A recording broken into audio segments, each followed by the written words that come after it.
first time that a generation has a tipping point where the Eastern and the emerging markets are more important already today, or as important as Western markets. I want to literally build better people, which should sound scary. No matter what your industry, almost certainly quantum computing or a related field like sensing or communications will affect it. Better humans makes AI better. What is your burning urgency? Where is the heat where you want to send your missile? The things that you just want to solve in the world, that because you were born, the world is going to be better.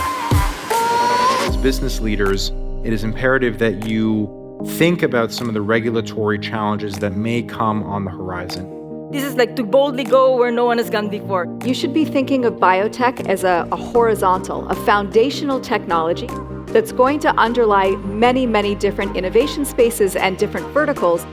If we're just talking about the technologies, by the time you walk out the door, you're behind. And you would have to come here every week. You can't do any of this unless you're changing the way you think. So that has to be the focus. One of the things that I hope you'll take with you when you leave this week is this. It's a mindset, it's a mode of operation, it's a way of perceiving the world, but connecting dots across different domains. One realization that came to me is that the most powerful technology amongst that list itself is the last one, which is on human potential. What we are taking home, perhaps I personally, is a lasting impact in the way we thought before coming here.